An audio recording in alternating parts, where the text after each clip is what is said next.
Hi hello. മഴ തോരും മുൻപേ പുതിയൊരു എപ്പിസോഡ് നോക്കിയാലോ? അങ്ങനെ രാത്രി മദ്യപിച്ച് വന്ന ബാലചന്ദ്രന്റെ അടുത്ത് നമ്മുടെ കൃഷ്ണമോള് ഒരുപാട് ഉപദേശമൊക്കെ കൊടുക്കുന്നുണ്ട് കേട്ടോ. അച്ഛൻ എന്തിനാ മദ്യപിച്ചത്? അച്ഛൻ കുടിക്കില്ല എന്ന് വാക്ക് പറഞ്ഞതല്ലേ, എന്തിനാ ഇപ്പോൾ കുടിച്ചു വന്നതെന്നൊക്കെ ചോദിക്കുന്നുണ്ട് കേട്ടോ. അത് മോളെ, എനിക്കിന്ന് കുറച്ചധികം സ്ട്രെസ് ഉണ്ടായിരുന്നു, അതുകൊണ്ടാണ് ഞാനിന്ന് കുടിച്ചതെന്ന് പറയുന്നുണ്ട് കേട്ടോ ബാലചന്ദ്രൻ. എന്തായാലും കൃഷ്ണമോള് ഭയങ്കര ടെൻഷനിലാണ്. കാരണം നമ്മുടെ ബാലചന്ദ്രൻ ഒരു ഹേർട്ട് പേഷ്യൻ്റ് ആണ്, അതുകൊണ്ട് തന്നെ കുടിക്കാനൊന്നും പറ്റത്തില്ല എന്ന് ഡോക്ടർ പറഞ്ഞതായിരുന്നു. അലീന ഇവിടെ ഉള്ള സമയത്താണെങ്കിൽ ഒരിക്കലും ബാലചന്ദ്രൻ ഇങ്ങനെ ഒരു വിഡ്ഢിത്തരം ചെയ്യില്ലായിരുന്നു. ഇപ്പം അങ്ങനെ ഒരു കൺട്രോൾ ഇല്ലാത്തൊരു ജീവിതത്തിലാണ് പോകുന്നത്. നിയന്ത്രിക്കാനൊന്നും ആരുമില്ല. നമ്മുടെ കൃഷ്ണമോളൊന്നും പറഞ്ഞാൽ അധികമൊന്നും അങ്ങോട്ട് കേൾക്കത്തില്ല. അതുകൊണ്ട് തന്നെ ഇപ്പം ഇടയ്ക്കൊക്കെ മദ്യപാനം ഉണ്ട് കേട്ടോ. അപ്പോൾ ആ മദ്യപിച്ച് വന്ന ഈ ഒരു സിറ്റുവേഷൻ കാണുമ്പോൾ, അതായത് സംസാരത്തിനൊരു സമനിലയില്ല, നടത്തത്തിനൊരു സമനിലയില്ല, ഇതൊക്കെ കാണുമ്പോൾ കൃഷ്ണമോൾക്ക് നല്ല പേടിയാവുന്നുണ്ട് കേട്ടോ. അങ്ങനെ അച്ഛന് ഇങ്ങ് വന്നേ, അച്ഛൻ പോയി കിടക്ക് എന്നൊക്കെ പറഞ്ഞിട്ട് കൃഷ്ണമോള് കൈ പിടിച്ചിട്ട് അച്ഛനെ മുകളിലേക്ക് കൊണ്ടുപോകാൻ വേണ്ടിയിട്ട് ശ്രമിക്കുന്നുണ്ട്. പോകുന്ന പോക്കിലാണ് നമ്മളെ വൈജയന്തി അവിടെ കാണുന്നത്. അപ്പോൾ വൈജയന്തി 1 മിനിറ്റ് എന്ന് പറഞ്ഞിട്ട് ബാലചന്ദ്രനെ വിളിക്കുന്നുണ്ട് കേട്ടോ. ഇതുപോലെ ഒരു ദിവസം മദ്യപിച്ചിട്ടാണ്, ഓർമ്മയുണ്ടോ, മുൻപ് ഐസിൽ കയറി കിടന്നത്, അത് മറക്കണ്ട, ഓർമ്മ വെച്ചോണം. ഇങ്ങനെയാണെന്നുണ്ടെങ്കിൽ കുറച്ചും കൂടി മുന്നേ ബുക്ക് ചെയ്യായിരുന്നല്ലോ, ഇനി അങ്ങോട്ട് മദ്യപാനം തുടരുകയാണെങ്കിൽ എന്നൊക്കെ വൈജയന്തി പറയുന്നുണ്ട് കേട്ടോ. അത് കേൾക്കുമ്പോൾ ബാലചന്ദ്രന് ഒന്നും മിണ്ടാതെ അങ്ങോട്ട് പോകാൻ പറ്റത്തില്ലല്ലേ. അതുകൊണ്ട് തന്നെ ഇങ്ങോട്ട് മാറി നിൽക്കുക പറഞ്ഞിട്ട് കൃഷ്ണമോളെ മാറ്റുന്നുണ്ട്. എനിക്ക് ഒരു കാര്യം പറയാനുണ്ട്, ഒന്ന് മാത്രമേ ഞാൻ പറയത്തുള്ളൂ എന്ന് പറയുന്നുണ്ട് കേട്ടോ. വേണ്ട അച്ഛ, വഴക്കിനൊന്നും പോകണ്ട, അച്ഛനൊന്നും പറയണ്ട എന്ന് പറഞ്ഞിട്ട് കൃഷ്ണമോള് മാറ്റുന്നുണ്ട്. പക്ഷേ എനിക്ക് ഒരു കാര്യം പറഞ്ഞേ പറ്റത്തുള്ളൂ എന്ന് പറഞ്ഞിട്ട് ബാലചന്ദ്രൻ പറയുന്നുണ്ട്. എനിക്ക് ഒരു കാര്യം നിന്നോട് പറയണം. നീയും ഇതുപോലെ തന്നെ അഹങ്കാരത്തിന് കൈയും കാലും വെച്ചുകൊണ്ടാണല്ലോ അപകടം പറ്റി ആശുപത്രിയിൽ പോയി കിടന്നത്. അതുകൊണ്ട് നീ എന്നെ അധികം പഠിപ്പിക്കാനൊന്നും വരണ്ട, നീ അതിനു മാത്രം ഒന്നും വളർന്നിട്ടില്ല എന്ന് പറയുന്നുണ്ട് കേട്ടോ. അത് കേട്ടപ്പം പിന്നെ പ്രത്യേകിച്ചൊന്നും വൈജയന്തിക്ക് പറയാനില്ല. എന്തായാലും ബാലചന്ദ്രനെ നമ്മുടെ കൃഷ്ണമോള് മുകളിലേക്ക് കൊണ്ടുപോകുന്നുണ്ട് കേട്ടോ. എനിക്ക് ഇവിടെ ഒരു കാര്യം കൂടി പറയാനുണ്ട് കൃഷ്ണമോളെ, എനിക്ക് വൈജയോട് ഗുഡ് നൈറ്റ് പറയണം, ഗുഡ് നൈറ്റ് പറഞ്ഞില്ലെങ്കിൽ അവൾക്ക് എന്നെ പിടിക്കത്തില്ല എന്നൊക്കെ പറയുന്നുണ്ട്. എല്ലാം സമനില തെറ്റി പറയാണ്. അച്ഛൻ ഗുഡ് നൈറ്റ് ഒന്നും പറയണ്ട, അച്ഛൻ പോയി കിടക്കുന്നും പറഞ്ഞിട്ട് നമ്മുടെ കൃഷ്ണമോള് റൂമിലേക്ക് കൊണ്ടുപോകുന്നുണ്ട് കേട്ടോ ബാലചന്ദ്രനെ. എന്തായാലും അതൊക്കെ കേട്ടപ്പോൾ ചെറുതായിട്ടെങ്കിലും നമ്മളെ വൈജയന്തിക്ക് സങ്കടമുണ്ട്. കാരണം ബാലചന്ദ്രന് ഓൾറെഡി ഒരു പേഷ്യൻ്റ് ആയതുകൊണ്ടും പിന്നെ മദ്യപാനമൊന്നും അയാൾക്ക് പാടില്ലാത്തതുകൊണ്ട് തന്നെ ഇങ്ങനെ മദ്യപിച്ച് വന്നുകൊണ്ട് എന്തെങ്കിലും ആരോഗ്യ പ്രശ്നങ്ങൾ ഇനിയും ഉണ്ടാവും എന്നുള്ള ടെൻഷൻ എന്തായാലും ഒരു ഭാര്യയായ സ്ഥിതിക്ക് വൈജയന്തിക്ക് ഇല്ലാതിരിക്കില്ലല്ലോ. അപ്പോൾ ആ ഒരു വിഷമവും പേടിയൊക്കെ വൈജയന്തിയുടെ കണ്ണിൽ നമുക്കും കാണാൻ പറ്റുന്നുണ്ട്. അങ്ങനെ മുകളിലെത്തി കഴിഞ്ഞതിന് ശേഷം കൃഷ്ണമോള് കുറേയൊക്കെ അച്ഛന് ഉപദേശം കൊടുക്കുന്നുണ്ട് കേട്ടോ. അലീന ചേച്ചി ഇവിടെ ഉണ്ടായിരുന്നെങ്കിൽ അച്ഛൻ ഒരിക്കലും ഇങ്ങനെ മദ്യപിക്കില്ലായിരുന്നല്ലോ, അലീന ചേച്ചിക്ക് പ്രോമിസ് കൊടുത്തതല്ലേ, എന്നിട്ടും എന്തിനാ അച്ഛൻ മദ്യപാനം നടത്തിയതെന്നൊക്കെ ചോദിക്കുന്നുണ്ട്. മോളെ, ഞാനിന്ന് കുറച്ച് കുടിച്ചിട്ടുള്ളൂ, പിന്നെ അവൾ അവളുടെ പാട് നോക്കി പോയതല്ലേ, പിന്നെ എന്തിനാ ഞാനിവിടെ അവൾ പറയുന്നതും കേട്ട് നിൽക്കേണ്ട ആവശ്യം. എനിക്കെന്തായാലും ഒരു ബോംബ് പൊട്ടിക്കണം. എന്തായാലും ആ ബോംബ് പൊട്ടിക്കാനുള്ള കാര്യം നിനക്കെന്തായാലും അറിയാലോ കൃഷ്ണമോളെ, അതെന്തായാലും പൊട്ടിക്കണം. വെറുതെ എന്തിനാ ഉള്ളിൽ വെച്ചുകൊണ്ട് നിൽക്കുന്നത്, അതിന് ഒരുപാട് ഭാരമുണ്ട്, അതുകൊണ്ട് എന്തായാലും അത് പൊട്ടിക്കണം പൊട്ടിക്കണം എന്ന് പറഞ്ഞിട്ടാണ് ബാലചന്ദ്രൻ കിടന്നുറങ്ങുന്നത് കേട്ടോ.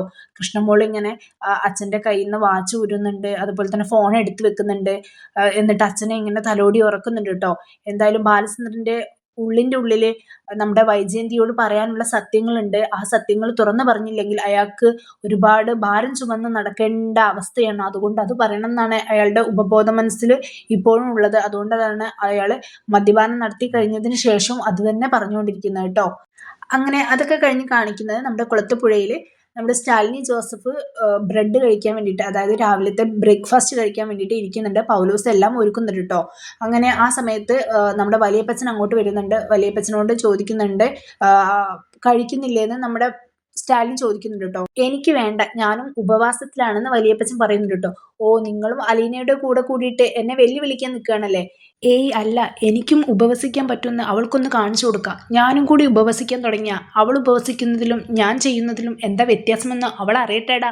അതിന് വേണ്ടിയിട്ടാണ് ഞാനിത് ചെയ്യുന്നത്. അപ്പച്ചൻ്റെ തീരുമാനത്തിൽ എനിക്ക് അത്ര അങ്ങോട്ട് വിശ്വാസം പോരാന്ന് ലാലിച്ചൻ പറയുന്നുണ്ട് കേട്ടോ. എന്തായാലും നമ്മുടെ അപ്പച്ചനും ചിന്നമ്മയുടെ ടീം തന്നെയാണെന്നുള്ള ലാലിച്ചന് ഏകദേശം മനസ്സിലായിട്ടുണ്ട്.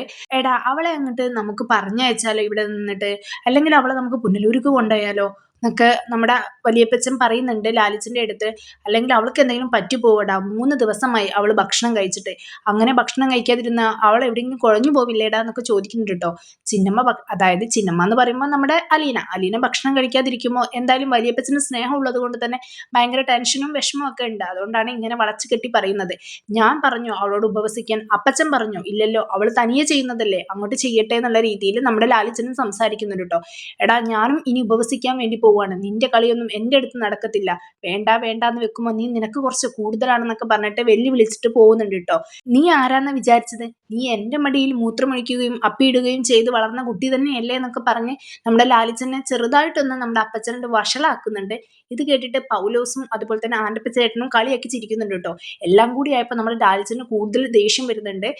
അങ്ങനെ കഴിക്കാൻ വേണ്ടി വെച്ചിരുന്ന ബ്രെഡൊക്കെ വലിച്ചെറിഞ്ഞിട്ട് നമ്മുടെ ലാലിച്ചൻ അവിടുന്ന് പോകുന്നുണ്ട് കേട്ടോ. പ്ലേറ്റിലേക്ക് തന്നെയാണ് വലിച്ചെറിയുന്നത്. എങ്കിലും ദേഷ്യം വന്നിട്ട് കഴിക്കാൻ തോന്നുന്നില്ല ആൾക്ക്. അതേസമയം തന്നെ വൈജയന്തി ഭയങ്കര കലിപ്പിലാണ്. ഒറ്റയ്ക്ക് പാചകം ചെയ്യുന്ന ഒരു ദേഷ്യത്തിലാണ് ആളിപ്പോൾ അവിടെ നിൽക്കുന്നത് കേട്ടോ.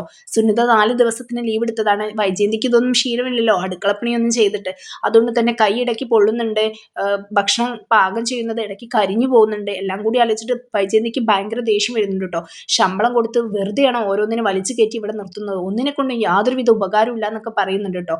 എന്തായാലും കൃഷ്ണമോളോടും ബബിയോടും ആ ദേഷ്യം തീർക്കാൻ വേണ്ടി ഇരിക്കുന്നുണ്ട്. ബബി കുറച്ച് നേരമായിട്ട് പഠനത്തിലാണ്. അങ്ങനെ കൃഷ്ണമോൾ ആ സമയത്ത് വന്നിട്ട് ടി വി വെച്ചോട്ടെ, ഇപ്പോഴും പഠിപ്പ് കഴിഞ്ഞില്ല എന്നൊക്കെ ചോദിക്കുന്നുണ്ട് കേട്ടോ. നീ വെച്ചോ, എൻ്റെത് ഇപ്പോൾ കഴിയുമെന്ന് പറയുന്നുണ്ട് അവൾ. അങ്ങനെ ബബിയുടെ പഠിപ്പും കഴിഞ്ഞതിന് ശേഷം അവർ രണ്ടുപേരും കൂടി ടി വി കാണാൻ വേണ്ടി ഒരുങ്ങായിരുന്നു. ആ സമയത്താണ് ദേഷ്യപ്പെട്ടുകൊണ്ട് വൈജയന്തി അങ്ങോട്ട് വരുന്നത്.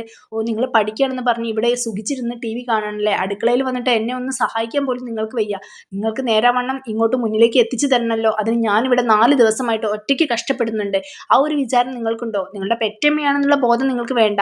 അന്യന്മാരോട് കാണിക്കുന്ന ഒരു സ്നേഹമെങ്കിലും എന്നോട് കാണിച്ചൂടെ എന്നൊക്കെ ചോദിക്കുന്നുണ്ട് കേട്ടോ.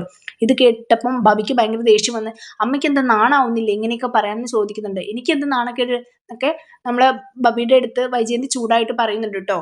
എനിക്കെന്തായാലും ഒറ്റയ്ക്ക് അടുക്കളയിൽ കിടന്ന് ചത്ത് പണിയെടുക്കാൻ വയ്യ. പഴയ പോലെയുള്ള ആരോഗ്യമൊന്നും എനിക്കില്ല. എന്തായാലും ഞാൻ കുറച്ചു കാലം ആശുപത്രിയിൽ കിടന്ന ആളാന്നുള്ള ബോധമൊന്നും നിങ്ങൾക്കില്ലേ എന്ന് ചോദിക്കുന്നുണ്ട് കേട്ടോ. ആശുപത്രിയിൽ അഹങ്കാരം കൊണ്ട് കിടന്നതല്ലേ, അല്ലാതെ വെറുതെ പോയി കിടന്നതൊന്നല്ലല്ലോ എന്നൊക്കെ പറഞ്ഞ് ബബിയും ചൂടാവുന്നുണ്ട്. വീണ്ടും ബബിക്ക് ദേഷ്യം വന്നിട്ട് നമ്മുടെ കൃഷ്ണമോള് പിടിച്ചു വെക്കുന്നുണ്ട്, വഴക്കിനൊന്നും പോകണ്ടെന്ന് പറഞ്ഞിട്ട്. പക്ഷേ നമ്മുടെ ബബി എന്തായാലും വെറുതെ വിടാൻ തീരുമാനിച്ചിട്ടില്ല. കാരണം അമ്മ ഇവിടെ വന്ന സമയത്ത് ഞാനും രോഹിയേട്ടനും അതുപോലെ തന്നെ കൃഷ്ണമോളും അടുക്കളയിൽ പാചകം ചെയ്തുകൊണ്ടിരുന്നതല്ലേ. ആ സമയത്തല്ലേ അമ്മ സെർവന്റിനെ വെച്ചത്. അമ്മയല്ലേ ഞങ്ങളോട് ഒന്നും ചെയ്യണ്ടെന്ന് പറഞ്ഞത്. ആ അമ്മ തന്നെ ഇപ്പൊ ഞങ്ങളോട് സഹായിക്കാൻ വരണമെന്ന് പറഞ്ഞത്. എവിടെയാണ് ന്യായമുള്ളത്? ഇത് ശരിയാവത്തൊന്നും ഇല്ല എന്നൊക്കെ ബബി പറയുന്നുണ്ട് കേട്ടോ. അതുപോലെ തന്നെ സെർവന്റ് അവിടെ പോയി 4 ദിവസത്തിന് ലീവ് എടുത്തതാ. അതങ്ങോട്ട് പോയി. ഇനി വേറെ ആളെ നോക്കിക്കോ. അങ്ങനെ ഒരുപാട് ആൾക്കാർ വരും പോവും. അങ്ങനെയൊക്കെ തന്നെയല്ലേ സാധാരണ. ഇനി ഇങ്ങോട്ട് ആളുകൾ വരുമ്പോൾ വല്ല എഗ്രിമെന്റും വെക്കേണ്ടി വരും. എന്നാൽ അതിന്റെ ഇടയ്ക്ക് അവർ പോയി കഴിഞ്ഞാൽ നമുക്ക് വല്ല പരാതിയും കൊടുക്കാമല്ലോ എന്നൊക്കെ പറയുന്നുണ്ട് കേട്ടോ. കൂടുതലൊന്നും പറയാതെ നിങ്ങൾ അടുക്കളയിൽ വന്ന് എന്നെ വല്ലതും സഹായിക്കുന്നുണ്ടോ? സഹായിച്ചാൽ നിങ്ങൾക്ക് എന്തെങ്കിലും നേരമാണ് ഞാൻ തരാം. അല്ലെങ്കിൽ നാളെ തൊട്ട് അവനവനുള്ളത് ഒറ്റയ്ക്ക് തന്നെ വെച്ച് വിളമ്പി തിന്നുകൊണ്ടെന്നൊക്കെ പറഞ്ഞ് വൈജയന്തി ചൂടാവുന്നുണ്ട് കേട്ടോ. ഞങ്ങൾ അടുക്കളയിൽ വന്നാലും ഒന്നും സംഭവിക്കാൻ പോകുന്നില്ല. കൈയും കെട്ടി അവിടെ നോക്കി നിൽക്കത്തേ ഉള്ളൂ എന്ന്. എന്തായാലും അവൾക്ക് ഭയങ്കര ദേഷ്യമുണ്ട്. പിന്നെ ഒട്ടും തന്നെ ഇവർക്കൊരു കണ്ണിച്ചോരയില്ലാത്ത കളിയാണ് കളിക്കുന്നതെന്ന് നമ്മൾ വൈജയന്തി പറഞ്ഞപ്പോൾ അതിനേക്കാളേറെ നമ്മൾ ഭവിക്ക് ദേഷ്യം വന്നിട്ടോ. ഈ കണ്ണിച്ചോര എന്ന് പറയുന്ന സംഭവം, മനുഷ്യത്വം എന്ന് പറയുന്ന സംഭവം അച്ഛനും അമ്മയും മക്കൾക്ക് ചെറുപ്പം മുതൽ ഉണ്ടാക്കി തരേണ്ട ഒരു സാധനമാണ്. അങ്ങനെ ഉണ്ടാക്കി തന്നാലേ ആവശ്യത്തിനനുസരിച്ച് അത് എടുക്കാൻ പറ്റത്തുള്ളൂ. അതൊന്നും ഞങ്ങൾക്കാരും ഉണ്ടാക്കി തന്നിട്ടില്ലല്ലോ എന്ന് നമ്മൾ ചോദിക്കുന്നുണ്ട് കേട്ടോ. അങ്ങനെ എന്തായാലും കുറച്ച് അധികം തന്നെ അവിടെ വഴക്ക് ഉണ്ടാക്കുന്നുണ്ട് ബബിയും അതുപോലെ തന്നെ വൈജയന്തിയും കൂടെ. എന്തായാലും നമ്മുടെ വൈജയുടെ ജീവിതത്തിലും ബാലചന്ദ്രന്റെ ജീവിതത്തിലും അലീനയുടെ ജീവിതത്തിലും ഒരുപാട് ട്വിസ്റ്റുകളാണ് ഇനി കഥയിൽ വരാൻ വേണ്ടി കിടക്കുന്നത്. എന്തായാലും നമുക്ക് എല്ലാം കാത്തിരുന്ന് കാണാം. ആദ്യമായിട്ടാണ് നിങ്ങൾ എൻ്റെ വീഡിയോ കാണുന്നതെങ്കിൽ ഫോളോ ചെയ്യാൻ മറക്കരുത്. ഇതുപോലുള്ള നെക്സ്റ്റ് വീഡിയോ കാണുന്നത് വരെ ബൈ.